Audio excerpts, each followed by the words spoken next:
Hello guys again and welcome to another miniature. You're gonna enjoy this one very much. It's one of those special openings that I published on this channel, and it attracted so many clicks, views, and good commentary from all of you. So it's gonna be from Fajarowicz Gambit. The game was played between Van Doesburg and Paul Richter. That guy, Paul Richter, was a great player of the Fajarowicz Gambit, and the game was played like back to 1936. So let's immediately get started with a game. So d4, knight f6, c4, e5, and when we play e5, you all know the famous Budapest Gambit once they take on e5, but that's not a point. After d takes e5, I won't show you Budapest Gambit with the knight g4, but we'll certainly gonna have one of the games in that opening as well. But believe it or not, famous or absolutely not famous Fajarowicz Gambit.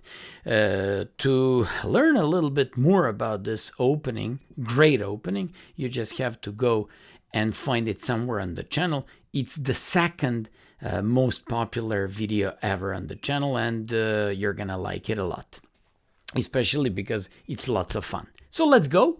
Amongst so many moves by white, such as knight f3, such as knight d2, even knight c3, queen d4, and queen d5, a3 is considered to be one of the best continuations for white. Although in this game, white just went for a very logical queen c2. So he plays queen c2, attacks the knight on e4, and all of a sudden, black just has to decide what to do and how to carry on, since the knight on e4 in the center of the board is under the attack. So black just had to decide whether he should move this knight away somewhere or to carry on playing in a very attractive Fajarowicz Gambit style. And of course, he played d5. So what are like pros of the d5 move in this position? First of all, at the moment, we can just see like a good activity of both of these bishops, and that's a nice thing. Another thing is that apart from having both of these bishops, you defend this knight on e4, but more importantly, you somehow tackle the white center on c4 at some point somehow. Also, whatever he does, we're going to be playing bishop b4, pin that knight if it comes on c3 or d2, so we keep all these annoying things. But a most important thing is that we've just opened up the light square bishop, and we'd like to go with the light square bishop on f5.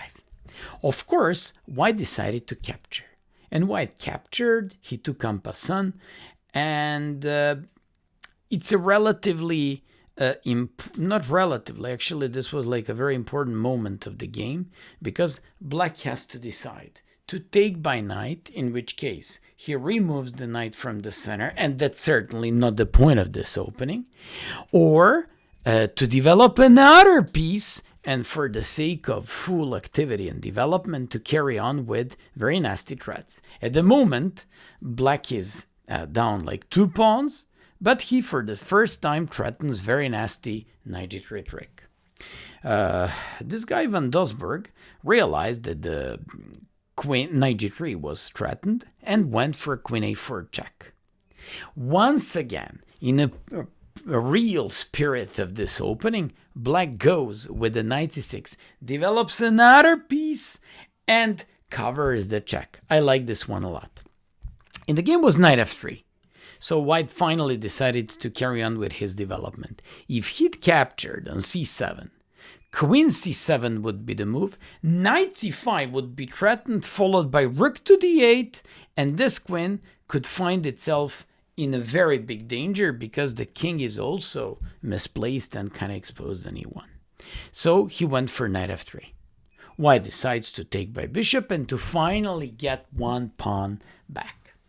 I just have to stop here and to show you like good effects of the opening. So you have like 4 minor pieces developed. He only has 1, and he only has queen, but I'm not sure if this is good or bad queen, because it could be, and it could find itself under the fire. So white played g3. He just wants to carry on with his development, and here Paul Richter, who was a great tactician, decided to go with the bishop c5. Take a look at this one. He goes with the bishop c5, threatening on f2 and threatening checkmate in one move. Here, there was a very important moment for the rest of the game, because here white has to decide whether he wants to do and go with bishop e3 or a3. I believe that if he went for a move such as a3, you have, for example, a possibility to go with a queen f6 followed by bishop g4, keep on pressuring both knight on f3 and pawn on f2. Also, you can then have like a very nice and a wide choice of castling, so you can go for a long or short castle. Then you have these 4 minor pieces well developed, and basically he's got problems on d2, king is exposed, everything is just so bad about this position. Of course, there are other possibilities, but I just gave you one thing. Here, white decided to go with the bishop e3, and Paul Richter decides to go for tactics. He goes queen f6. He still wants to keep both possibilities, short and long castle, while at the same time he threatens on b2 and makes some kind of, secret pressure on the f2 pawn. White decided to exchange some pieces and to somehow give himself a little bit easier time in this game by exchanging some pieces, and at least exchanging and removing the dark square bishop, and plays like this, and white went for queen e3. I remember when I played against Grandmaster from Serbia, that was a blitz game on, at that time, World Chess Network Canadian site, or another game that I played against another GM on the same site. It was like 15 years ago. I very much enjoyed these moments. Take a look at this one. The queen here stops knight d3 at some point, but at the same time threatens the knight. And here, black went for queen e7. What a powerful move. I like it a lot, because at the moment, you can see some x-rays, and you can see some very nasty ideas, such as knight d3 check. The thing is, they can never go with a move like b4, kicking that knight away, because you can even take by knight, and they cannot take because of knight d3 discovery, or you threaten knight c2 here, or you can even go with first knight d3 and then taking on b4. Bishop g2. You just go knight to d3, king f1, and knight d goes to b4, because you don't want to exchange queens. You just want to go with knight c2, threatening this. When they play knight c3, you have either a long or a short castle, and with the king on f1, initiative should be on your side. And finally, when white goes for queen e3, which didn't happen in the game, you probably should take, play a long castle, this rook goes on e8, he's got terrible pawns, you want to play knight b4 followed by knight c2, and he's got lots of problems in this game. He's positionally lost. In the game, white played e3. And get ready for something very nice. I like the following sequence very much, because it's not that usual. And usually in practice, we always try to keep the bishops over the knights. Although here, black just decided to go for that unusual type of exchange. He took the knight, and after rook b1 played queen e4. Take a look at this x-rays. Knight on f3 looks bad, rook on h1 looks bad, rook on b1 looks bad, and basically he's about to fall apart. So after knight e2, played queen h1, queen c5, played queen h2, so he was clearly up in exchange. And I'm just going to go a little bit faster throughout this part of the game, but that doesn't mean that you shouldn't take a look at this part of the game,